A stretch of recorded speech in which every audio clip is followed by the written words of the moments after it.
প্রিয় দর্শক, স্বাগত জানাচ্ছি আগামীর বাংলাদেশ অনুষ্ঠানে। আশা করি আপনারা ভালো আছেন, সুস্থ আছেন। আজকে আমাদের সঙ্গে আলোচনায় রয়েছেন রাজনৈতিক বিশ্লেষক জনাব আশরাফ কায়সার। আশরাফ কায়সার, আপনাকে স্বাগত। ধন্যবাদ। আমরা শুরুতেই আইন উপদেষ্টার একটি বক্তব্য নিয়ে আলোচনা করতে চাই।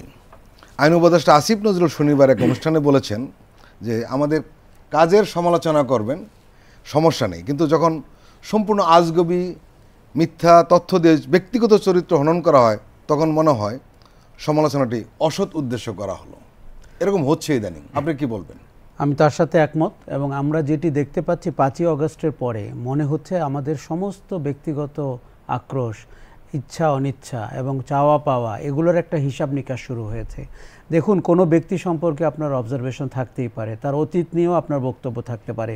উনি এখন যেই দায়িত্বে এসছেন, আমরা তাকে এই দায়িত্বের জন্য বিবেচনা করা উচিত।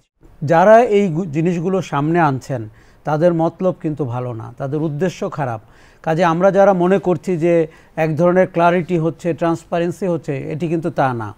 দেখুন, সরকারটিকে বিপদে ফেলার জন্য, উপদেষ্টাদেরকে বিভ্রান্ত করার জন্য এবং আমাদের গতিপথকে অন্যদিকে প্রবাহিত করার জন্য সব ধরনের চক্রান্ত এমনিতেই আছে। স্বীকৃত শক্তিগুলো সেটি করছে, আওয়ামী লীগ করছে, তার দোসররা করছে, ভারত করছে। তার সাথে যদি আপনি এখন অভ্যুত্থানের পক্ষের মানুষের অন্তর্দ্বন্দ্ব দেখতে পান, এটি কিন্তু অত্যন্ত দুর্ভাগ্যজনক। এখন আমরা কাউকে কাউকে দেখতে পাচ্ছি এমন সব কর্মকাণ্ড করছেন, গণমাধ্যমে আক্রমণ করছেন, গণমাধ্যম অফিসের সামনে গিয়ে গরু জবাই দিচ্ছেন এবং তারা প্রতিদিন আতঙ্ক ছড়াচ্ছেন। 30 তারিখ ছিল তাদের একটি ডেডলাইন। আমার মনে হচ্ছে যে আসিফ নজরুলের সাথে আমি একমত। আমরা এখন যদি ব্যক্তিগত পছন্দ অপছন্দকে পাশে রেখে সামনের দিকে আগাতে পারি, তাহলে এটি একটি গঠনমূলক কাজ হবে এবং এই সময়ের বাংলাদেশ আমাদের প্রত্যেকের গঠনমূলক আচরণ, দায়িত্বশীল আচরণ আশা করছে। আসিফ নজরুল ওই অনুষ্ঠানে আরও একটা কথা বলেছেন, সেটি হলো যে সরকারকে শক্তিহীন করা, আন্দোলনকারী মানুষের মধ্যে অনৈক্য নিয়ে আসা, দেশকে অস্থিতিশীল করা, পরাজিত শক্তির হাতে অস্ত্রে তুলে দেওয়ার অভিপ্রায় এগুলো করা হচ্ছে। উনি আরও একটু এগিয়ে গিয়ে বলেছেন যে এই সব কিছু দেখে মনে হয় এই দেশকে ঘিরে আমাদের এক প্রতিবেশী দেশের স্ক্রিপ্ট আছে, সেই স্ক্রিপ্ট অনুযায়ী অনেকে কাজ করার চেষ্টা করছে। প্রথম কথা, যে ভারতের যে ভূমিকা গত 100 দিনে আমার কাছে খুব ন্যাক্কারজনক মনে হয়। মানে কোনো রাষ্ট্র আরেকটি রাষ্ট্রের সাথে এই ভূমিকা অবতীর্ণ হতে পারে, এটি ভাবার বাইরে। কেননা আপনি তার কূটনৈতিক শিষ্টাচার মানছেন না, আপনি আপনার স্ক্রিপ্টেড জায়গায় কেউ কেউ অ্যাক্ট করছে। এই যে আমরা হঠাৎ করে মানে চিন্ময়কে দেখলাম সারফেস্ট হতে, আমরা আপনার সনাতন মঞ্চকে দেখলাম সারফেস্ট হতে। আমরা যারা বাংলাদেশে গত 54 বছর দেখেছি, তাদের কাছে এই চরিত্রগুলো কিন্তু আরেকভাবে পরিচিত ছিল। ধরেন আপনি হিন্দু, বৌদ্ধ, খ্রিস্টান ঐক্য জোট ছিল, কিন্তু হঠাৎ করে আমরা 100 দিনে দেখলাম আরও অনেক চরিত্র, তাদের অদ্ভুত সব দাবি দেওয়া এবং মোস্টলি প্রোপাগান্ডা, মিথ্যাচার নিয়ে সামনে আসলো। গত 100 দিনে বাংলাদেশে হিন্দু ধর্মাবলম্বী এবং অন্যান্য ধর্মের মানুষরা, মানে বিশেষ করে যাদেরকে আমরা বলি সংখ্যালঘু, তারা যেই পরিবেশে আছেন, আমার কাছে মনে হয়েছে 54 বছরেও তাদের এই পরিবেশ তারা পাননি। তারা এতটা নিরাপদ আছেন এবং তাদের ব্যাপারে বাংলাদেশ রাষ্ট্র এতটাই সতর্ক। এবং প্রফেসর ইউনূস যেমনটি বলেছেন যে নাগরিকের ধর্ম দিয়ে বিচার করা হবে না, নাগরিক সম অধিকার এনজয় করবেন, সেটি কিন্তু বাংলাদেশে হচ্ছে। কিন্তু ভারতকে আমরা দেখতে পাচ্ছি যে তার যে উষ্মা, তার যে অস্বস্তি, তার যে আপনার গত সরকারটির সাথে সম্পর্ক ছিল, তার প্রতিদান হিসাবে তাকে প্রতিস্থাপন করার জন্য দেশকে অস্থিতিশীল করা, ছোট ছোট ইস্যুতে ভূমিকা রাখা। এবং আমরা কিন্তু তাদের চিহ্নিত শক্তিগুলোকে চিনি। গণমাধ্যমে কারা ভারতের লোক, সংস্কৃতি অঙ্গনে কারা ভারতের লোক, রাজনীতিতে কারা ভারতের লোক, এটি গত 15-16 বছর আমরা ব্যাপকভাবে দেখেছি। সেই শক্তিগুলো কিন্তু আবার চাউর হচ্ছেন। আপনি জানেন যে আজকে আমরা যখন দিনটি শুরু করছি, আমি সামাজিক যোগাযোগ মাধ্যমে দেখলাম যারা 120 দিন নিশ্চুপ ছিলেন বা 130 দিন নিশ্চুপ ছিলেন, তারা আজকে ডিসেম্বরের 1 তারিখকে উপজীব্য করে আবার সামনে এসছেন। অ্যাজ ইফ আমরা যারা গণ অভ্যুত্থান করেছি তারা ডিসেম্বরকে ভালোবাসি না।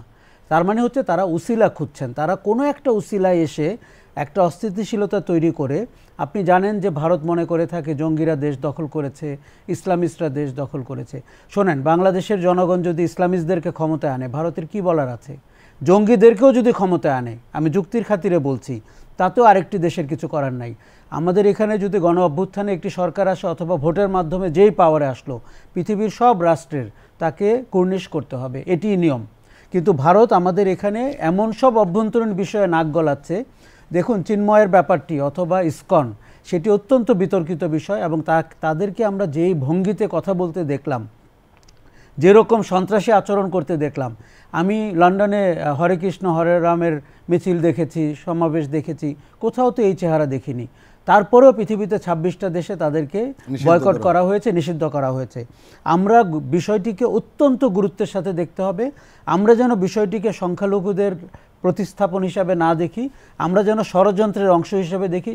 দেখুন, সেদিন যে আইনজীবীকে হত্যা করা হয়েছে, আইনজীবী সাইফুল, অত্যন্ত পরিকল্পিতভাবে বাংলাদেশ রাষ্ট্র গত 7 দিনে একটি বড় সাম্প্রদায়িক দাঙ্গা থেকে নিজেকে রক্ষা করতে পেরেছে। চট্টগ্রামে যে ঘটনাটি ঘটেছে সেগুলো ভিডিও ফুটেজ আছে এবং কারা ঘটিয়েছে তাও চিহ্নিত করা গেছে, এবং এই নিয়ে সারা বাংলাদেশে একটা উত্তেজনা তৈরি হওয়ার কথা ছিল, কিন্তু আপনি লক্ষ্য করেছেন কিছুই হয়নি।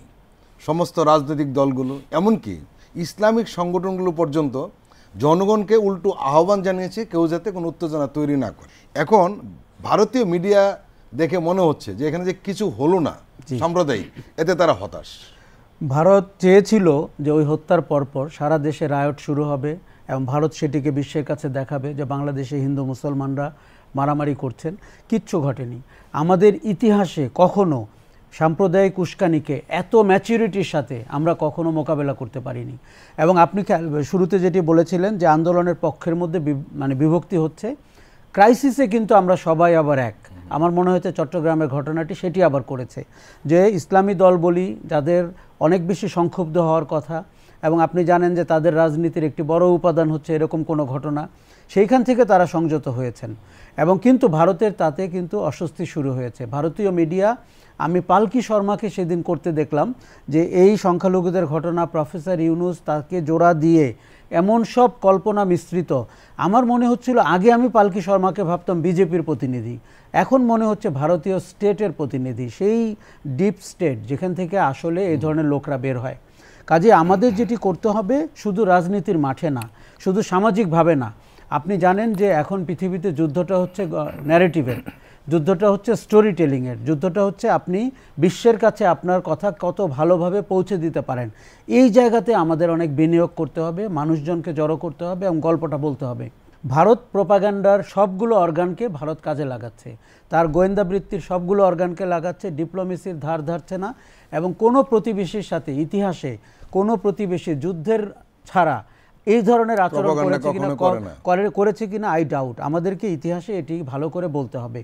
আমি সেদিন ভাবছিলাম যে শুধু ভারত বিষয়ক একটি সেল অথবা মন্ত্রণালয় আমাদের করা দরকার। কেননা এটি শুধুমাত্র কূটনীতির বিষয় না, এটি আমাদের অভ্যন্তরীণ রাজনীতির বিষয়, এটি আপনার সীমান্তের সংঘাতের বিষয়, এটি আমাদের 54টি নদীর হিস্সার বিষয়।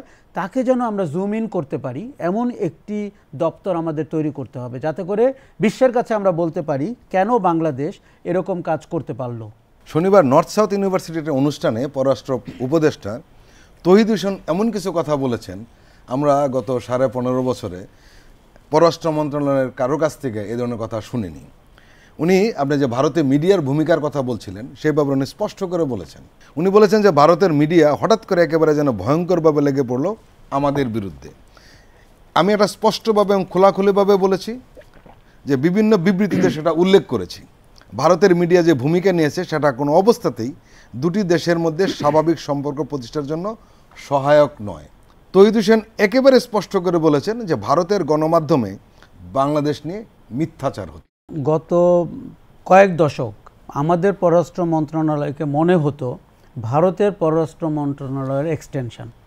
মানে একটা স্বাধীন সার্বভৌম দেশের পররাষ্ট্র মন্ত্রণালয় যেভাবে কথা বলার কথা সেটি আমরা হতে দেখিনি। তৌহিদ হোসেন সাহেব এবং এই সরকারের গত 100 দিনে আমরা কিন্তু সেটি আবার ফেরত পেয়েছি। আমি আবারও বলি, এমনকি বিএনপির আমলে বা তারও আগেও কিন্তু আমরা আমাদের পররাষ্ট্র দপ্তরকে এতটা সাহসী দেখিনি এবং প্রতিবাদ মুখর দেখিনি।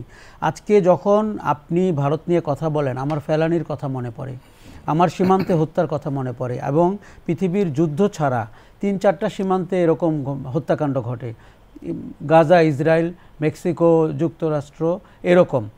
সেখানে বাংলাদেশ 3য় কিংবা 4র্থ সীমান্ত যেখানে আপনার হত্যাকাণ্ড ঘটে। এই সরকারকে আমরা দেখলাম তার প্রতিবাদ করতে, এবং উনি নর্থ সাউথ ইউনিভার্সিটিতে যে কথাগুলো বলেছেন এটি আমরা বিশ্বের দরবারে বলতে চাই, জাতিসংঘে গিয়ে বলতে চাই। এমনকি আপনি জানেন প্রফেসর ইউনূস চাচ্ছেন সার্ককে পুনরুজ্জীবন করতে, আসিয়ানে যেতে।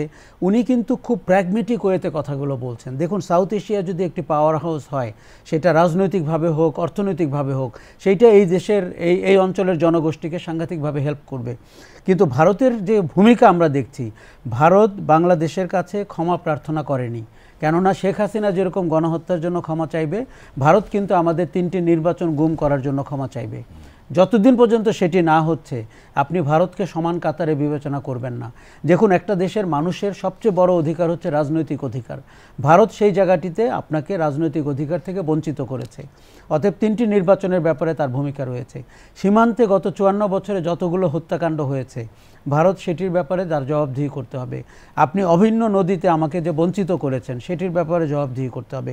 সর্বশেষ যেটি আপনি করছেন, বাংলাদেশের একটি গণ অভ্যুত্থানের সরকারকে আপনি আন্ডারমাইন করছেন, বিষোদ্গার করছেন, প্রোপাগান্ডা ছড়াচ্ছেন, মিথ্যা তথ্য দিচ্ছেন। এগুলো সব কিন্তু কূটনীতির চোখে অপরাধ। আপনি এটি করতে পারেন না। কাজেই তৌহিদ হোসেন যেমনটি বলেছেন, ভারতকে তার প্রোপাগান্ডা বন্ধ করতে হবে। ভারত 15 বছরে এই দেশে রয়ের অফিস করে, রয়ের বিভিন্ন প্রতিষ্ঠান দাঁড় করিয়ে যেভাবে তার একটা মওকা পেয়ে গেছিল, সেখান থেকে তাকে হাত গুটিয়ে নিতে হবে। এবং আমি মনে করি যে ভারতের এখনও সুযোগ রয়েছে বাংলাদেশের সাথে সুবন্ধুসুলভ আচরণ করার। তৌহিদ হোসেন ওই অনুষ্ঠানে আরেকটি কথা বলেছেন। উনি বলেছেন যে 5 আগস্টের পর থেকে বাংলাদেশের সঙ্গে ভারতের সম্পর্কের মাত্রা ও সমীকরণ বদলে গেছে। এবং উনি আরও বলেছেন যে এ বাস্তবতা মেনে নিয়েই দুই দেশের সার্বভৌমত্ব, স্বার্থ ও মর্যাদার ভিত্তিতে এই সম্পর্ক বিনির্মাণ করতে হবে। দেখুন, সমীকরণটি যে বদলে গেছে এটি পরিষ্কার। কারণ আগে আপনাকে পশ্চিমবঙ্গের মুখ্যমন্ত্রীর চেয়েও এই দেশের প্রধানমন্ত্রীকে ছোট মনে হতো। এবং আমাদের দুজন উপদেষ্টা ট্রানজিট দেওয়ার সময় বলেছিল যে ভারতের কাছে শুল্ক চাইতে তাদের লজ্জা লাগে। আমার তখন মনে হচ্ছিল তারা আসলে কোন দেশের উপদেষ্টা, বাংলাদেশের নাকি ভারতের। এবং এটি করতে গিয়ে আপনি দেখুন, গত 15 বছরে পদ্মা সেতুর পিলারের সংখ্যা আপনি জানেন, স্প্যানের সংখ্যা জানেন। ভারতকে দেওয়া ট্রানজিট থেকে আপনি কত আয় করেছেন আপনি জানেন না। কেননা সরকারটি সেটি জনসম্মুখে আনতে সাহস পেত না, কেননা তারা ছাড় দিয়েছেন। দেখুন, ভারতকে আপনি বাংলাদেশের নদী ব্যবহার করতে দিবেন, রেলপথ, মানে এয়ার ট্রাফিক, যেটা দরকার, কিন্তু আপনি শুল্ক নেবেন যাতে করে আমরা অর্থনৈতিকভাবে ভালো করি।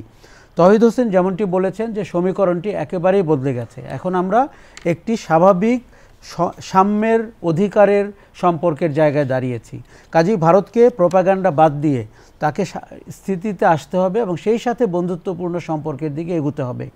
দেখুন, একটি জনগোষ্ঠীকে আপনি বাইপাস করে শুধু একটি সরকারের সাথে সম্পর্ক করেছিলেন, এমনিতেই সেটি খুব পুয়ার কূটনীতি ছিল। ভারতকে কূটনীতি নতুন করে ড্রাফট করতে হবে এবং বাংলাদেশের মানুষের মনোবাসনা বুঝে ভারতকে তার আচরণ ঠিক করতে হবে। মিডিয়াকে খুব দ্রুত সামলাতে হবে। দেখুন, ভারতের মিডিয়া কিন্তু আমাদের 15 বছরের মিডিয়ার মতোই, মেইন স্ট্রিম মিডিয়া, মোদি শাসিত মিডিয়া, মোদির যে কর্পোরেট বন্ধুরা আছেন, আদানি বলি, রিলায়েন্স বলি, তাদের মিডিয়া। কাজেই এই লাগাম টানা ভারত সরকারের দায়িত্ব। যতদিন মিডিয়া লাগাম না টানবে, আমাদের দেশ কিন্তু সামাজিক যোগাযোগ মাধ্যমে এক ধরনের অস্থিতি আমরা দেখতে পাচ্ছি। কেননা ভারতীয় মিডিয়া মূলত প্রোপাগান্ডা করছেন। দেখুন, তার সঙ্গে কি যুক্ত হয়েছে। আমি সেদিন একজন হিন্দু ধর্মাবলম্বী মানুষ, যিনি বাংলাদেশের নাগরিক, তিনি H&M এবং জারাকে অনুরোধ করেছেন যে এই দেশে কাপড় যেন তারা বানাতে অর্ডার না দেয়। কেননা তিনি বলছেন হিন্দুর রক্তে নাকি কাপড় রঞ্জিত। আমাদের দেশে আমরা কেউ দেখতে পেলাম না কোনো রক্ত, কিন্তু তারা দেখতে পাচ্ছেন এবং তারা আমাদের অর্থনীতিকে ভঙ্গুর করার চেষ্টা করছেন। এই সব কিছু কিন্তু আপনার আন্তর্জাতিক অপরাধের শামিল। ভারতকে লাগাম টেনে ধরতে হবে, তার মিডিয়াকে, তার প্রোপাগান্ডাকে এবং ভারতীয় কূটনীতিকেও। ভারত আমাদের অর্থনীতিতে একটা আঘাত করার চেষ্টা করছে, যেটা আপনি বলতে চাইলেন, কিন্তু এটা কিন্তু ভাইস ভার্সা। জি, কারণ হলো বাংলাদেশের বাজার হলো ভারতের চতুর্থ বাজার। ভারত নিজেও কিন্তু ক্ষতিগ্রস্ত হচ্ছে এবং বড় ধরনের ক্ষতিগ্রস্ত হচ্ছে। বিশেষ করে কলকাতার অবস্থা দেখলে সেটা স্পষ্ট হয়। এখন প্রশ্ন হচ্ছে যে ভারত টোটাল গোটা বিষয়টাকে বুঝতে চাইছে না কেন, যে বাংলাদেশ আসলে বদলে গেছে। এবং আরেকটি বিষয় হলো, দিন দিন ভারতের এই ভূমিকার কারণে ভারত বিদ্বেষী মানুষ এখানে বাড়ছে বাংলাদেশে। ভারতকে পছন্দ করছে না এমনিতেই, এখন এটা আরও বাড়ছে। কিন্তু ভারত তার অবস্থান থেকে সরছে না। এটির একটা বড় কারণ হচ্ছে যে আপনি ভারত যে রাজনৈতিক সুবিধা পাচ্ছিল বাংলাদেশ ভারতের বি টিম হিসাবে পাশে দাঁড়িয়েছিল এবং তার নির্বাচন সে কন্ট্রোল করত, শাসনতন্ত্র কন্ট্রোল করত। আমি শুনেছি মন্ত্রী উপদেষ্টা কারা হবেন সেগুলো ভারত ঠিক করে দিত। এরকম একটি স্যাটেলাইট স্টেট ভারত পাশে পেয়েছিল। এবং আমরা একসময় নেপাল ভুটানকে যেমন করে বলতাম, সেটি কিন্তু নেপাল ভুটান অনেক স্বাধীন হয়ে গেছে ভারতের তুলনায়, ভারতের সাথে, বিশেষ করে নেপাল। কিন্তু বাংলাদেশ কিন্তু আগ বাড়িয়ে, যেহেতু আপনি জনগণকে ভোট বঞ্চিত করেছেন এবং একটি খারাপ নির্বাচন যখন আপনি করেন, তারপরে আপনার আর কোনো কিছু ভালো হতে পারে না, কেননা আপনি বিনা নির্বাচনে টিকে থাকার জন্য আর সব কিছু জলাঞ্জলি দেন। শেখ হাসিনা এবং তার সরকার সেটিই করেছে। দেখুন, ভারতের কাছে বাংলাদেশ কিন্তু অত্যন্ত গুরুত্বপূর্ণ অর্থনৈতিকভাবে। আমি যদি বলি, ভারতের পঞ্চম রেমিটেন্স কান্ট্রি কিন্তু বাংলাদেশ, কেননা এখানে ট্যানারি শিল্প, গার্মেন্টস ইত্যাদি জায়গায় ভারতীয়রা কাজ করে। যদিও আমি সরকারকে অনুরোধ করব একটা সুন্দর অডিট করার জন্য, কয়জন বৈধভাবে কাজ করে, কয়জন অবৈধভাবে কাজ করে, কয়জন বৈধভাবে রেমিটেন্স পাঠায়, কয়জন অবৈধভাবে রেমিটেন্স পাঠায়। আমরা কিন্তু হরহামেশা দেখতে পাই ভারতীয়রা এখানে এসে কাজ করে, পয়সা নিয়ে যায়, এবং আমাদের যে শ্রমঘন ইন্ডাস্ট্রি অথবা আমাদের যে তরুণ যুবকদের চাকরি পাওয়া দরকার, সেই জায়গাটা ভারতীয়রা কেড়ে নিয়েছে এবং গত 16 বছরে তাদের উপরে তেমন কোনো নজরদারি করা হয়নি। এটি একটি বড় জায়গা। অতএব ভারতের পঞ্চম রেমিটেন্স কান্ট্রি কিন্তু বাংলাদেশ। অর্থনৈতিকভাবে বা ট্রেড অ্যান্ড কমার্সে যদি আমি দেখি, পশ্চিমবঙ্গ তো বটেই, কিন্তু ভারতের অনেক কিছু কিন্তু বাংলাদেশের উপরে নির্ভরশীল। চতুর্থ বাজার এখানে। এই বাজার যদি বিঘ্নিত হয়, ভারতের অর্থনীতির উপর একটা আঘাত পড়বে।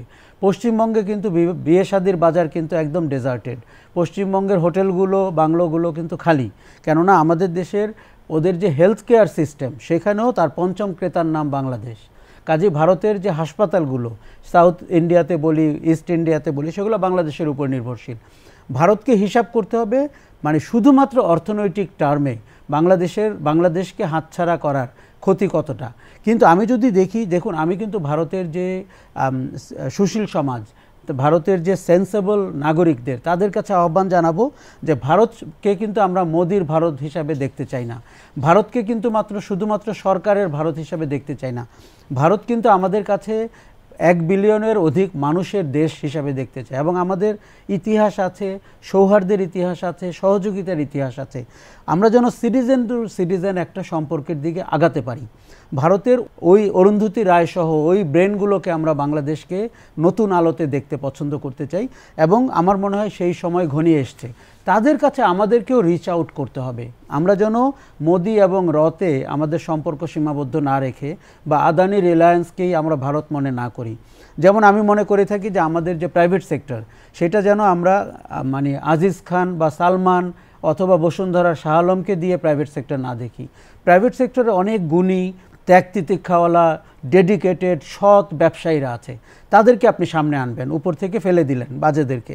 সেরকম করে ভারতকে যেন আমরা বিয়ন্ড ভারত সরকার, ওই জায়গাটাতে আমরা যেতে পারি, আমাদের ন্যারেটিভ নিয়ে, আমাদের বার্তা নিয়ে, আমাদের গল্প নিয়ে। এবং বাংলাদেশ কিন্তু ভারতকে সাথে নিয়ে গড়ে উঠতে চায়, আমরা সামনের দিকে এগোতে চাই। কিন্তু যেই আচরণ সরকারটি করছে, সেটি ভারত থেকে প্রতিবাদ হতে হবে। আমরা দুঃখের সাথে দেখলাম যে বিজেপি সরকার তো বটেই, কংগ্রেস কিন্তু একইভাবে আমাদের যে চিন্ময় ইস্যুতে, সংখ্যালঘু ইস্যুতে একই হাসিনার দৃষ্টিতে বাংলাদেশকে দেখছে। এমনকি মমতা বন্দ্যোপাধ্যায়, এমনকি তার অভিষেক। কাজে আমরা দুঃখের সাথে খেয়াল করছি ভারত তার জাতীয় ইন্টারেস্টের জায়গা মনে করছে বাংলাদেশ বিরোধিতাকে, এবং সবাই এককাট্টা হয়েছে, যেটি অত্যন্ত ভুল রাজনীতি, ভুল কূটনীতি, এবং আমাদেরকে এই ভুল ধরিয়ে দিতে হবে। প্রিয় দর্শক, আমরা এখন একটি বিরতি নিচ্ছি, আমরা এক্ষুনি ফিরছি, আপনারা আমাদের সঙ্গেই থাকুন।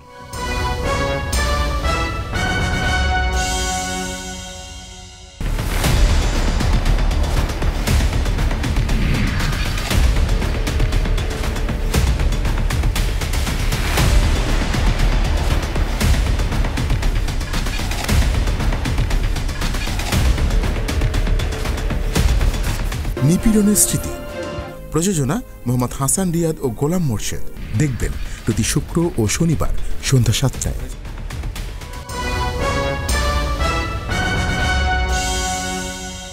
আবারও স্বাগত আগামীর বাংলাদেশ অনুষ্ঠানে। জনাব আশরাফ কায়সার, জ্বালানি খাতে একটা দায় মুক্তি আইন করেছিল সরকার, এবং এই আইনটি বর্তমান অন্তর্বর্তীকালীন সরকার বাতিল করেছে। দায় মুক্তি আইন সম্পর্কে আপনি জানেন জি, যে এই খাতে যাই হোক না কেন কোনো প্রশ্ন করা যাবে না, এটা ছিল মূল বিষয়। বিষয়টি আপনি কিভাবে দেখছেন, এই বাতিলের বিষয়টি? এটি অত্যন্ত জরুরি ছিল এবং আমাদের অনেক দিনের দাবি ছিল যে জ্বালানি খাতে দায় মুক্তি আপনি বাতিল করবেন। কেননা দায় মুক্তিটা ছিল একটা টাকা পাচারের মতলবে করা, এবং সরকারটি মানুষকে ধুলা দিয়েছে চোখে যে আমাদের বিদ্যুৎ উৎপাদন করতে হবে বলে তাদের প্রিয়জনদেরকে, পছন্দের লোকজনদেরকে বিদ্যুৎ উৎপাদনের লাইসেন্স দিয়েছে। দিয়ে তাকে বছরের পর বছর, পৃথিবীর ইতিহাসে 16 বছর ধরে ক্যাপাসিটি চার্জ দিয়ে গেছে এমন ইতিহাস নাই। কুইক রেন্টাল কিন্তু অনেক দেশেই হয়েছে, এমনকি পাকিস্তানে হয়েছে। 5 থেকে 6 বছরের মধ্যে কুইক রেন্টাল থেকে সরকার সরে এসছে, কেননা কুইক রেন্টালে আপনি ইনসেন্টিভ দেন এবং যেহেতু আপনার দেশে বিদ্যুৎ দরকার সেই জন্য আপনি অনেক বেশি নন ইকুয়াল টার্মে রাজিও হয়েছেন। বাংলাদেশে 16-17 বছর ধরে কুইক রেন্টাল চলছে এবং কুইক রেন্টালে আপনি বসিয়ে বসিয়ে তাকে ক্যাপাসিটি চার্জ দিয়েছেন এবং আপনি অবাক হয়ে যাবেন বাংলাদেশি উদ্যোক্তা কিন্তু তাকে বিদেশি উদ্যোক্তা হিসাবে আপনি ইনসেন্টিভ দিয়েছেন, ডলারে পেমেন্ট করেছেন। এবং এই বিদেশি উদ্যোক্তারা অ্যাকচুয়ালি কেউ না, এই বিদেশি উদ্যোক্তারা নসরুল হামিদ, এই বিদেশি উদ্যোক্তা তৌফিক ইলাহি। তারা হংকং থেকে 2টা সাদা চামড়া বা একটা চাইনিজকে ধরে এনে তাকে একটা বিদেশি উদ্যোক্তা দেখিয়ে পয়সাটি নিজের ঘরে নিয়েছেন অথবা বিদেশে পাচার করেছেন। সরকারের সবচেয়ে বড় দুর্নীতির জায়গা ছিল জ্বালানি, এবং আপনি খেয়াল করে দেখবেন যার মন্ত্রী ছিলেন শেখ হাসিনা এবং যার প্রতিমন্ত্রী ছিলেন নসরুল হামিদ, তাদের যে ব্যবহার, তাদের যে আচরণ, এটি দেখে আমাদের তখনই মনে হতো যে এই উদ্ধত্ত তারা কোত্থেকে পাচ্ছেন। কেননা তারা প্রায় $100 বিলিয়ন নয়-ছয় করেছেন 15 বছরে, এবং আপনি 27,000 মেগাওয়াট আমাদের উৎপাদন ক্ষমতা বাড়িয়েছেন, 16,000 পর্যন্ত আমরা সর্বোচ্চ গেছি। যেই টার্মে করা হয়েছে এটা কোনো ইকুয়াল টার্ম না। পৃথিবীতে আপনি যদি আন্তর্জাতিক কোনো সংস্থাকে অডিট করতে দেন তারা বলে দিবে সরকার কোন ডিজাইনে এটি করেছে, মূলত ব্যক্তিগত আয় বরকতের জন্য। শেখ হাসিনা, জয়, শেখ রেহানা, পুতুল সবাই ইনভলভ, শেখ পরিবার পুরোটা ইনভলভ, তাদের এক্সটেন্ডেড আত্মীয় স্বজন ফজলুল করিম সেলিম সহ, এবং নসরুল হামিদ, তৌফিক ইলাহি। আমি অনেকজন পাওয়ার প্রডিউসারকে চিনি, তারা কেউ কেউ বলছেন তাদের কাছে যে টাকা এসছে সেটি তাদের কাছে থাকেনি, সেটি আরেক জায়গায় পৌঁছে দিতে হয়েছে তাকে, তার নামে বন্দুক রেখে দায় মুক্তিটা তারা কায়েম করেছেন। আপনি খেয়াল করে দেখুন, যেই দল ইন্ডেমনিটি অধ্যাদেশের বিরুদ্ধে আন্দোলন করেছে 75-এর সেই ভয়াবহ 15ই আগস্টের ব্যাপারে, সেই দল কেন দায় মুক্তি করলো? দায় মুক্তি এই জন্য করেছিল তারা যাতে আপনি প্রশ্ন করতে না পারেন, আপনি যেন কোনো কোর্টে যেতে না পারেন, এবং তারা তাদের অংশীদারদেরকে নিশ্চিত করেছিল তারা কোনো কারাগারে যাবে না, জেলে যাবে না। কিন্তু ইতিহাস তো সেটি মানে না। আজকে দায় মুক্তি আইন বাতিল হয়েছে, আমি কিন্তু বলবো আইন বাতিল যথেষ্ট না। আপনি 16 বছরে দায়মুক্তি আইনের আওতায় যাদেরকে প্রিভিলেজ দিয়েছেন, যাদেরকে বিদ্যুৎ উৎপাদন করতে দিয়েছেন, পুরোটা আপনি অডিট করবেন। অডিট করে আপনি দেখতে পাবেন অংশীদার কারা।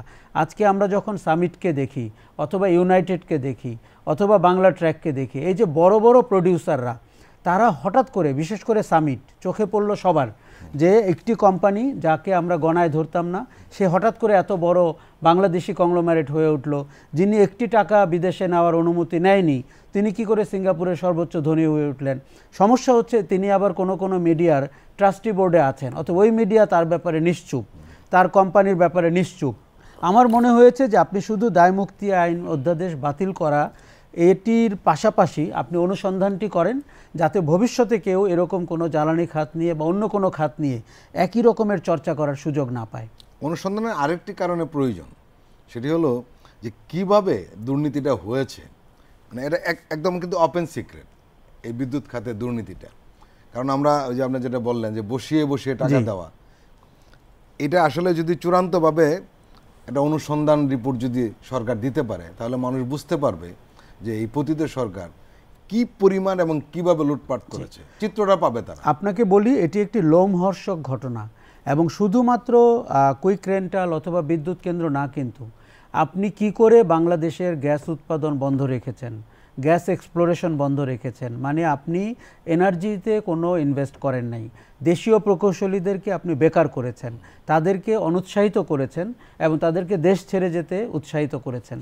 বিনিময়ে সামিটকে দিয়ে আপনি এলএনজি টার্মিনাল করেছেন, এবং একসময় যেই দেশ বলতো তারা গ্যাসের উপরে ভাসছে, সেই দেশকে গ্যাস আমদানির জন্য আগাতে হলো। সরকারটি সমস্ত কেনাকাটায় আগ্রহী ছিল, কোনো উৎপাদনে আগ্রহী না, কারণ সরকারটি ছিল টাউট এবং ফরিয়া। এবং আপনি খুব ভালো বলেছেন, অনুসন্ধানের আরও একটি দিক হচ্ছে এই পুরো ফাইন্যান্সিয়াল ইঞ্জিনিয়ারিংটা আমাদের বুঝতে হবে যে কি করে সরকার থেকে লাইসেন্স পেল, কি করে পিডিবি একমাত্র ক্রেতা হয়ে গেল, কি করে ফাইন্যান্স মিনিস্ট্রি আপনাকে সাইন করলো যে এর পেমেন্টের দায় নিচ্ছে বাংলাদেশ সরকারের অর্থ মন্ত্রণালয়, তারপরে টাকা কোথায় গেল এবং সেই টাকা কি করে দেশ থেকে বের হয়ে গেল এবং কারো কারো যুক্তরাজ্যে বাড়ি ইত্যাদি ইত্যাদিতে চলে গেল। আমি যেটি মনে করি যে আপনি 17 বছরের এই ঘটনার লোমহর্ষক বর্ণনা পাবেন এবং ফাইন্যান্সিয়াল ইঞ্জিনিয়ারিংয়ের ইতিহাসে, দুর্নীতির ইতিহাসে একটি সরকারের প্রধান থেকে শুরু করে তার দল, তার মন্ত্রীবর্গ, তার ব্যবসায়ী গোষ্ঠী, এমনকি তথাকথিত বিদেশি ইনভেস্টর, আপনি এখন তাদেরকেও তলব করবেন, আপনি অবাক হয়ে যাবেন, তারা ফিরে এসে বলবে তারা পেইড লোক ছিল, তারা ইনভেস্টর না, কারণ তারা কেউ নসরুল হামিদের প্রতিনিধি, তারা কেউ তৌফিক ইলাহির প্রতিনিধি। কি করে সরকার বাংলাদেশের ভাগ্যকে, দেখুন সরকারটি যখন ক্ষমতায় আসে বিএনপিকে নিয়ে রিডিকুল করতো যে 3500 মেগাওয়াট 4000 মেগাওয়াট রেখে বিএনপি বিদায় নিয়ে সমালোচনা করত। আমি এখন 17 বছর পরে আপনাকে বলতে বাধ্য হচ্ছি ওই অনিয়ম, ওই দুর্নীতি আওয়ামী লীগের দুর্নীতির তুলনায় তুচ্ছ। তারা যদি অনিয়মও করে থাকে, দুর্নীতিও করে থাকে, সেটি সংখ্যার বিচারে এবং ইউএস ডলারে অথবা আপনার বিলিয়ন ডলারে গণার মতো না। এই সরকারটি সংঘবদ্ধ চোর ছিল, সংঘবদ্ধ ডাকাতি করেছে এবং বাংলাদেশের মানুষের ভাগ্যকে যতটা সম্ভব বঞ্চিত করে নিজেদের আখের গুছিয়েছে। আপনি বলছিলেন এই সম্পদগুলি কোথায় গিয়েছে, আমরা সেটিও জানতে পাচ্ছি। ব্রিটেনের দ্য গার্ডিয়ান পত্রিকা একটি প্রতিবেদন ছেপেছে যে ব্রিটেনে হাসিনা ঘনিষ্ঠদের বিপুল সম্পত্তির সন্ধান পাওয়া গেছে। আমরা কিছুটা কিন্তু পেয়েছিলাম যে তার একজন মন্ত্রী ছিলেন, যিনি সাবেক ভূমিমন্ত্রী সাইফুজ্জামান চৌধুরী, তার অনেকগুলো ফ্ল্যাট রয়েছে, বাড়ি রয়েছে, কিন্তু এখন দেখা যাচ্ছে না শুধু উনিই নয়, আরও অনেক এসে সেই মিছিলে যোগ দিয়েছেন এবং সেখানে বিগ বিগ শটেরা রয়েছেন। নাসা গ্রুপের চেয়ারম্যান নজরুল ইসলাম রয়েছেন, বসুন্ধরা গ্রুপ রয়েছে। আপনি নিশ্চয়ই রিপোর্টটি দেখেছেন। জি, আপনি এই বিষয়ে কিছু বলবেন? আমি শুধু বলতে চাই যে এটা হচ্ছে টিপ অফ দ্য আইসবার্গ, বরফ শৈলী নিচের দিকে আরও রয়েছে। এটি কিন্তু $400 মিলিয়ন একটি বর্ণনা যেটি গার্ডিয়ান প্রকাশ করেছে। দেখুন, একজন মন্ত্রী যিনি সাইফুজ্জামান, তিনি কিন্তু প্রায় $800 মিলিয়ন, প্রায় 1 বিলিয়ন, আমার মনে হয় সরকারকে আর 200 মিলিয়ন দিয়ে তার বিলিয়নিয়ার চোর এরকম একটি জায়গায় নিতে হবে, কেননা এই টাকা উনি কীভাবে নিয়েছেন, কোত্থেকে পেলেন। কিন্তু যেটি সমস্যা হয়েছে, দেখুন ওই শাসনের সময় আমরা প্রতিদিন বলতাম শেখ রেহানা হচ্ছে চিফ অ্যাকাউন্টেন্ট অফ দ্যাট চোর গভর্নমেন্ট। কাজেই লন্ডন কিন্তু শেখ রেহানার চৌর্যবৃত্তির পরিবেশনার একটি জায়গা এবং তার ছেলে ববি, তার মেয়ে টিউলিপ, ব্রিটিশ এমপি, এদেরকে নিয়ে কিন্তু ব্রিটিশ গণমাধ্যমে অনেক দিন থেকে কানাঘুষা হচ্ছে। তার সাথে যুক্ত হয়েছে সালমান রহমানের ছেলে, নাসা গ্রুপের নজরুল অথবা বসুন্ধরার শাহ আলম। আপনি দেখেন তারা কি করেছেন। এই যে শেখ রেহানা যখন লন্ডনে যেতেন, আন্তর্জাতিক গণমাধ্যমে এসছে উনি কোন বাসায় থাকতেন, উনি সালমানের ছেলে শায়ান রহমানের বাসায় থাকতেন এবং এই বাসাটা সে কোত্থেকে করেছে। কেউ বাংলাদেশের কোনো আইন মেনে টাকা নিয়ে যায়নি, কেননা দেখুন আপনাকে আপনার আয়ের উৎস দেখাতে হবে। এই যে $400 মিলিয়ন অথবা $800 মিলিয়ন অথবা আমরা যে বলছি যে $100 বিলিয়ন চুরি অন এনার্জি সেক্টর অনলি, এগুলো তো সে দেখাতে পারছে না। কিন্তু গার্ডিয়ানের মতো, গার্ডিয়ান কিন্তু পৃথিবীতে অত্যন্ত রেসপেক্টেড গণমাধ্যম, সে একটি শব্দ তার তথ্য অনুসন্ধান ছাড়া করবে না। সেই পত্রিকা যখন এগুলো করে, তাহলে বাংলাদেশ রাষ্ট্রের যে আপনার অর্থ পাচার হয়েছে, কি করে সংঘবদ্ধভাবে চুরি হয়েছে, এটি কিন্তু মানুষ জানতে পারলো। দেখুন, এটি কোনো দেশীয় পত্রিকা না, দেশীয় টিভি না। কাজে আন্তর্জাতিকভাবে বাংলাদেশের গত সরকারটি যে একটি পাপাচারে যুক্ত ছিল এবং মানি লন্ডারিংয়ের সরকার অথবা পৃথিবীর শীর্ষস্থানীয়, দেখুন শেখ হাসিনাকে বলা হয় উনি নাকি ব্যাংকিং লুট এর ইতিহাসে 1 নম্বর ব্যক্তি, কারণ এর আগে আমরা মেক্সিকান লর্ডদের কথা শুনতাম, এমনকি ইস্ট ইউরোপিয়ান কারসাজির কথা শুনতাম। শেখ হাসিনার মতো $17 বিলিয়ন পৃথিবীতে পাচার করেছে ব্যাংকিং সেক্টর থেকে, এরকম দ্বিতীয় ব্যক্তি নাই। সেই সঙ্গে আপনি যদি লন্ডনে গার্ডিয়ানের রিপোর্টটি দেখেন, এবং এদের নেশা কিন্তু প্রপার্টিজ, তারা জমি বাড়ি এগুলো, কারণ আমরা মানে তাদের এরকম কোনো লাইফস্টাইল দেখিনি যে সে অনেক ভিলাতে চলে যাচ্ছে বা কিছু একটা রিসোর্ট করছে অথবা লাক্সারি বোটে যাচ্ছে, ব্যাপারটা তা না। আপনি জানেন একজন বাংলাদেশি এমপিও কিন্তু এটি নিয়ে অনেক কথা বলছেন। তিনি চাচ্ছেন ব্রিটেন সরকার যেন ইন্টারভেন করে, যাতে বাংলাদেশের টাকা কিছুটা হলেও বাংলাদেশকে ফিরিয়ে দেওয়া যায়। আমার মনে হয় গার্ডিয়ানের রিপোর্টটি আমাদের এই কাজেও হেল্প করবে। সরকারের উচিত হবে খুব দ্রুত ইন্টারভেন করা এবং মেকশিওর করা যে ওই প্রপার্টি বিক্রি করে বাংলাদেশের ঘরে যেন $1 বিলিয়ন বা $500 মিলিয়ন ফেরত আনার সুযোগ তৈরি হয়। প্রিয় দর্শক, আমরা এখন একটি বিরতি নিচ্ছি, আমরা এক্ষুনি ফিরছি, আপনারা আমাদের সঙ্গেই থাকুন।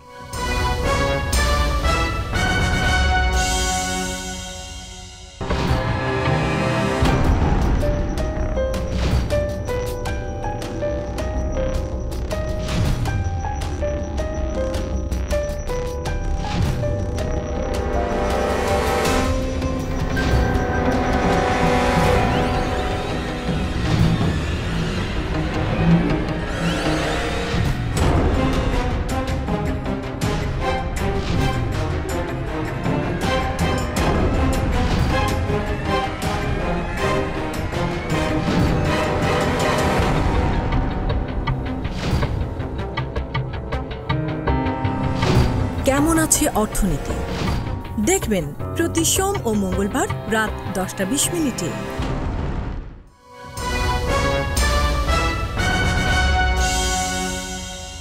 আবারও স্বাগত আগামীর বাংলাদেশ অনুষ্ঠানে। আজকে আমাদের সঙ্গে রয়েছেন রাজনৈতিক বিশ্লেষক জনাব আশরাফ কায়সার। আশরাফ কায়সার, আপনি জানেন যে অন্তর্বর্তীকালীন সরকার ক্ষমতা নেওয়ার পর এই বিগত সরকারের অর্থনৈতিক লুটপাটের বিষয়টি তদন্ত করার উদ্যোগ নেয় এবং সেই উদ্যোগের অংশ হিসাবে একটা কমিটি গঠন করে, যেটাকে নাম হলো শ্বেতপত্র প্রণয়ন কমিটি, যার প্রধান হলেন দেবপ্রিয় ভট্টাচার্য। জি, সেই কমিটি আজকে তাদের প্রতিবেদন জমা দিয়েছে প্রধান উপদেষ্টার কাছে এবং সেই প্রতিবেদনে কি কি রয়েছে সেই বিষয়ে কিছু খবর কিন্তু মিডিয়াতে অলরেডি চলে এসেছে এবং যতটুকু এসেছে সেটি ভয়ঙ্কর। বলা হচ্ছে যে 15 বছরে 3.5 লাখ কোটি টাকা লুটপাট হয়েছে। জি, আপনি নিশ্চয়ই খবরটি দেখেছেন। আমি দেখেছি এবং আপনাকে বলি, ধরেন 15 বছরে এডিপিতে 7,20,000 কোটি খরচ হয়েছে, তাতে 3.5 লাখ কোটি টাকা লুটপাট হয়েছে, প্রায় 40% মতো। এবং 3 ভঙ্গিমায় লুটপাটটি হয়েছে। একটি হচ্ছে যে প্রেস্টিজ প্রকল্প নিয়েছে, যেগুলো আপনার দরকার না কিন্তু আপনার রাজনৈতিক উদ্দেশ্যে দরকার অথবা লুটপাটের জন্য দরকার। 2 হচ্ছে যে ঠিকাদার যাদেরকে আপনি নিয়োগ করেছেন সেই ঠিকাদারদের আপনি মনিটরিং করেননি, ফলে ঠিকাদার আর আপনি মিলে বা সরকারটি মিলে লুটপাট করেছে। এবং 3 হচ্ছে যে তার এমন কোনো জবাবদিহিতা সে দাঁড় করায়নি যাকে কেউ মনিটর করতে পারে। আমি যদি আপনাকে 2টো উদাহরণ দেই, হবিগঞ্জে বাল্লা ল্যান্ডপোর্ট বলে একটি ল্যান্ডপোর্ট হয়েছে 48 কোটি টাকা খরচ করে, ওই পারে কোনো ল্যান্ডপোর্ট নাই। অতএব ওইটি হচ্ছে অনেকটা ওই যে আমাদের সেতুগুলো হয়েছিল না, যে 2 দিকে কোনো রাস্তা নেই, মাঝে একটি সেতুদারও। আপনার এরকম 7টি ল্যান্ডপোর্ট হয়েছে, যেটাতে আপনার হয়তো 300 বা 400 কোটি টাকা খরচ হয়েছে, যেখানে কোনো বাণিজ্য হয় না, যেখানে কোনো ট্রেড অ্যান্ড কমার্স নাই, ল্যান্ডপোর্ট আছে এবং ল্যান্ডপোর্টটি করা হয়েছে কোনো না কোনো ব্যক্তির জন্য। যেমন ওই সময় যিনি নৌ পরিবহন সচিব ছিলেন অশোক মাধব রায়, তার জন্য নাকি ওই ল্যান্ডপোর্টটি বাল্লাতে ল্যান্ডপোর্টটি করা হয়েছে। তেমন 7টি ল্যান্ডপোর্ট এরকম হয়েছে। আপনি যদি এবার পদ্মা ব্রিজের উপর দিয়ে রেল লাইনের প্রকল্পটিকে দেখেন, 39,000 কোটি টাকা যেটি খরচ হয়েছে। এখন মাত্র 10টি ট্রেন চলে এবং যেইভাবে বিন্যাস হলে, যেভাবে ট্রেন চলাচল করলে, যেভাবে পণ্য পরিবহন করলে আপনার খরচ উঠে আসবে তার কোনো পরিকল্পনা নাই। এটি হচ্ছে লোক দেখানো, এটি হচ্ছে যে দেখানো যে আমরা নিজের অর্থে পদ্মা সেতু করেছি। দেখুন, নিজের অর্থে পদ্মা সেতু মানে নিজের দায়িত্বে চুরি। ওয়ার্ল্ড ব্যাংক থাকলে বা এডিবি থাকলে আপনি জানতেন যে কেউ আপনাকে দেখভাল করছে। এখানে মামারা আর আমরা, অতএব নিজেই চুরি করছি, নিজের অর্থে করছি, ব্যাংক খালি করে ফেলছি, বৈদেশিক মুদ্রা নষ্ট করছি। এই রেললাইন প্রকল্প তার ইকোনমিক ফিজিবিলিটি কি? কোনো ইকোনমিক ফিজিবিলিটি নেই। আপনি রেলে করে ফরিদপুর বা টুঙ্গিপাড়ার দিকে যাবেন অথবা যশোরের দিকে যাবেন, এই কারণে আপনি 39,000 কোটি টাকা খরচ করেছেন। আমরা জানি যে সরকারটি রাজনৈতিকভাবে প্রভাব বিস্তার করার চেষ্টা করেছে, যে মাঠে আর কেউ থাকবে না, আমরা থাকব। এখানে এলজিআরডি মিনিস্টার তাকেই করা হয় যিনি সরকারের রাজনীতিটা দেখভাল করেন।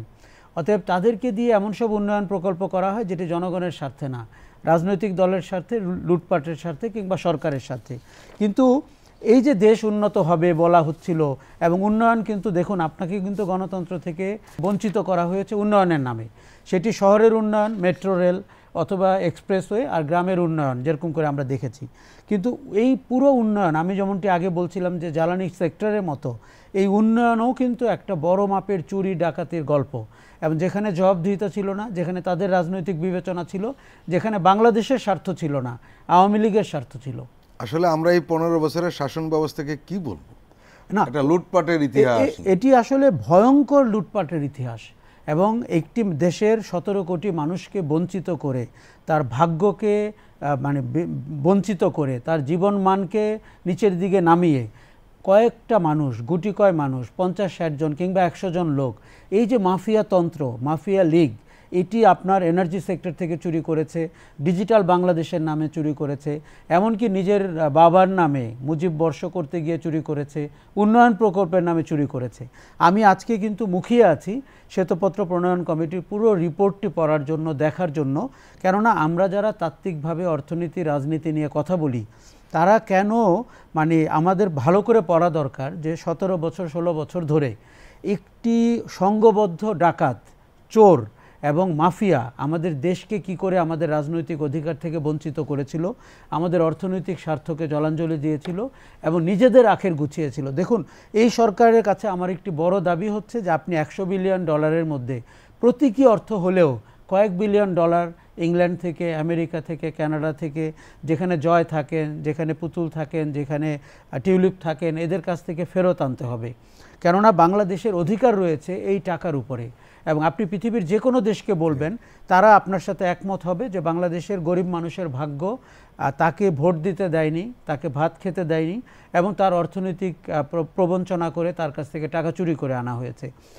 ইতিহাসে কোনো দিন আওয়ামী লীগ রাজনীতিতে কিভাবে আসবে, আদৌ আসতে পারবে কিনা, এই চুরির উপরে দাঁড়িয়ে, এই লুটের উপরে দাঁড়িয়ে আমি খুবই আশাবাদী যে আওয়ামী লীগ বঞ্চিত একটি পরিশুদ্ধ রাজনৈতিক ব্যবস্থায় বাংলাদেশ যেতে পারে কিনা। কেননা কোনো দল স্বাধীনতার সাথে যুক্ত ছিল ডাজন্ট মিন যে আপনি তার ব্যাপারে নরম হবেন অথবা তাকে অনধিকার চর্চা করতে দিবেন।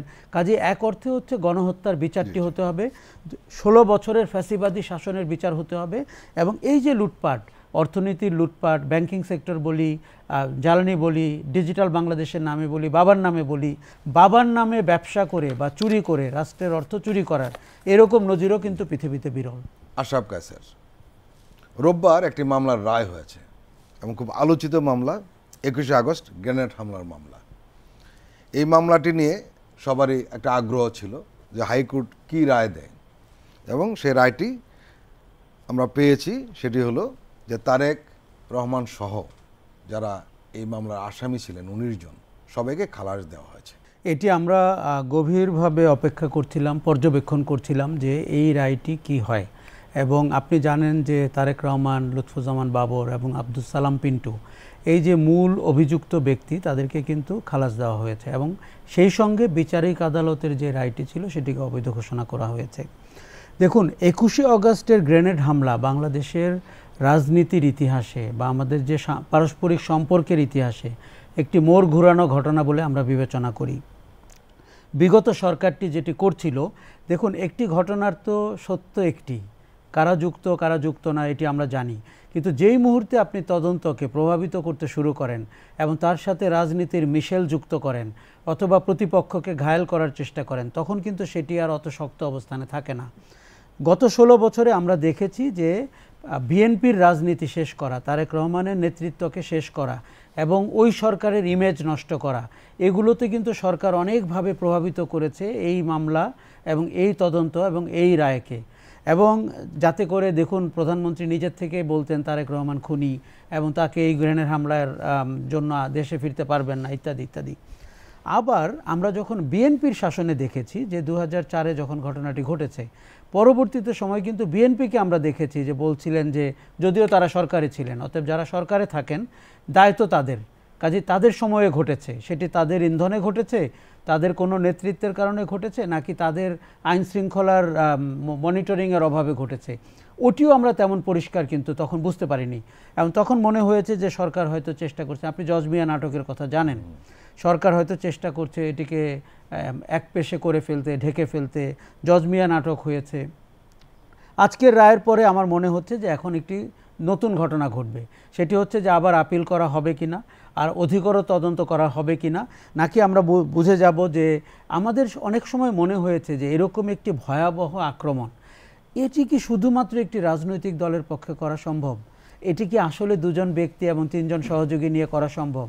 যেই ধরনের গ্রেনেড ইউজ করা হয়েছে সেটি কি আসলে একটি দলের কার্যালয়ে সাপ্লাই করা সম্ভব? নেপথ্যের যে কুশীলব অথবা প্রতিবেশী দেশ সহ অন্যদের যে ইন্ধন অথবা কোনো জঙ্গি গোষ্ঠীর খুব সুসংগঠিত আক্রমণ, এই জায়গাগুলোতে না গিয়ে আমরা শুধুমাত্র আমাদের প্রতিপক্ষকে ঘায়েল করার জন্য যে চেষ্টাটা আমরা করেছি অথবা নিজেদেরকে ঢেকে রাখার জন্য, এটি ঠিক হয়নি। কাজে আমি মনে করব যে আজকের রায়ের পরে আমরা একটা ব্রিদিং স্পেস পাচ্ছি। আমরা যদি মনে করি, সরকার যদি মনে করে যে তারা আবার আপিলে যাবে, অধিকতর তদন্ত হবে, আমার কাছে মনে হয়েছে যে এই ঘটনাটিকে যেন আমরা ঘটনা হিসাবে দেখি এবং সবগুলো পক্ষ যারা যুক্ত ছিল, যারা ইন্ধন দিয়েছে, যারা রসদ সাপ্লাই করেছে, তাদেরকে যেন আমরা সত্যনিষ্ঠভাবে আবার উপস্থাপন করতে দেখতে পাই। আসলে এই মামলাটি রাজনৈতিক মামলা হয়ে দাঁড়িয়েছিল এই কারণে, যে ধরনের সাক্ষী সাবুত কোর্টে হাজির করা হচ্ছিল, বোঝাই যাচ্ছিল যে মামলাটি একটি লক্ষ্যকে সামনে নিয়ে এগোচ্ছে, এবং সেটা হলো তারেক রহমানের ইমেজকে ধসিয়ে দেওয়া। আমার মনে হয়েছে যে তারেক রহমান যেন দেশে ফিরতে না পারেন, রাজনীতি করতে না পারেন, বিএনপি যেন নেতৃত্ব শূন্য হয়ে যায় এবং যতটা সম্ভব কালিমা লেপন করা সম্ভব হয় সেটি করার চেষ্টা হয়েছিল। গত সরকারটিকে আমরা অনেক তাদের বংশীবাদকদের, মিডিয়া, সংস্কৃতিজীবীদেরকে বলতে শুনেছি যে 21শে আগস্টের গ্রেনেড হামলা বাংলাদেশের কফিনে, রাজনৈতিক পারস্পরিক সমঝোতার কফিনে শেষ পেরেক, মানে তারপরের থেকে আপনি আর কথা বলতে পারবেন না। এবং ওই উসিলায় তারা 16 বছরের ফ্যাসিবাদী শাসন কায়েম করেছে। ওই উসিলায় আপনার নির্বাচন থেকে আপনাকে বঞ্চিত করেছে বা গণতান্ত্রিক অধিকার থেকে আমাদেরকে বঞ্চিত করেছে। আমার মনে হয়েছে যে অতিরঞ্জন অথবা অতি উৎসাহ অথবা ইন্টেনশনালি কালিমা লিপ্ত করার রাজনীতি যে খুব বেশি ধোপে টেকে না, সেটি কিন্তু আমরা ইতিহাসে অনেকবার দেখেছি।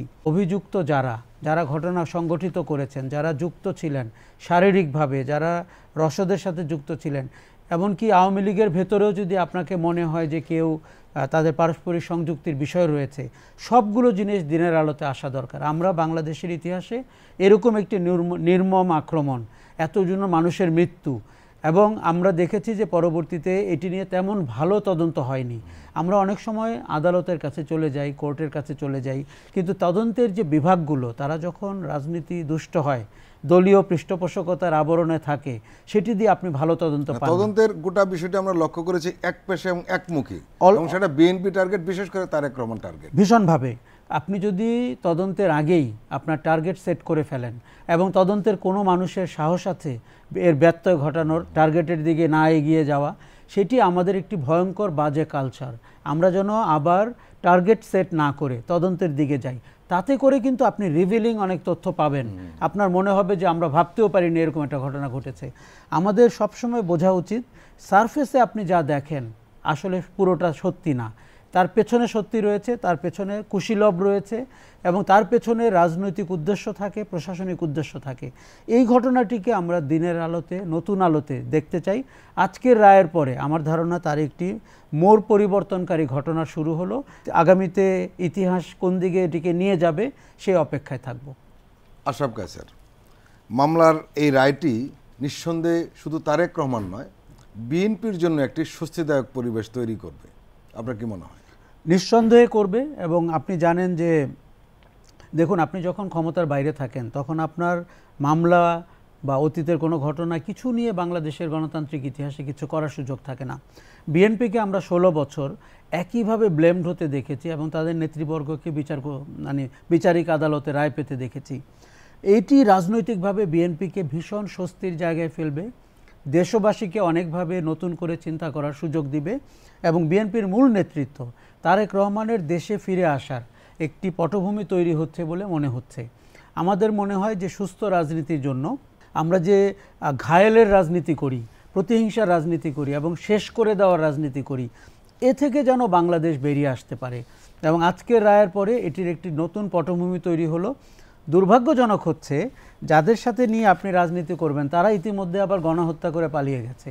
এই যে ভয়ঙ্কর সব ঘটনা, পট পরিবর্তন, দেখুন যাকে নিয়ে আপনি সমঝোতার রাজনীতি করবেন সে এখন আর দেশে নাই, তার সব লোক পলাতক, তারা গণহত্যা করেছেন, ফ্যাসিবাদ করেছেন। এখন বিএনপি আবার নতুন করে নিঃশ্বাস নিতে পারবে, নতুন করে তার রাজনীতির আলোতে মানুষের কাছে গল্প বলতে পারবে। এবং বিএনপি যে একটি সহিংস দল না, বিএনপি যে একটি পলাতক শক্তির উপরে আক্রমণ করে তার নেতৃত্ব শূন্য করতে চায়নি, এই প্রোপাগান্ডা আওয়ামী লীগ 16 বছর করেছে। তার কাউন্টার একটা কিছু বিএনপির এখন বলার সুযোগ হবে। বাট সবচেয়ে শেষে যেটি মনে হচ্ছে যে দেখুন, আমরা তারেক রহমানের গত 100 দিনের কার্যক্রম আমি কিন্তু ভীষণভাবে পজিটিভলি সমালোচনা করি। তাকে মনে হয়েছে সংস্কারপন্থী, তাকে মনে হয়েছে ম্যাচিওর, তাকে মনে হয়েছে যে নেতৃত্বের জন্য অনেকখানি যোগ্য। এবং তার গা থেকে যদি অতীতের এই কালিমা চলে যায়, গ্রেনেড হামলার মতো ঘটনা, সেটি কিন্তু তাকেও একটা নতুন সুযোগ দিবে বাংলাদেশ রাষ্ট্রের নেতৃত্বের জন্য। আশরাফ কায়সার, আপনি আমাদের দীর্ঘ সময় দিয়েছেন, আপনাকে আন্তরিক ধন্যবাদ। ধন্যবাদ। প্রিয় দর্শক, আজকের অনুষ্ঠান আমরা এখানেই শেষ করছি। আপনারা ভালো থাকবেন, সুস্থ থাকবেন। আল্লাহ হাফেজ।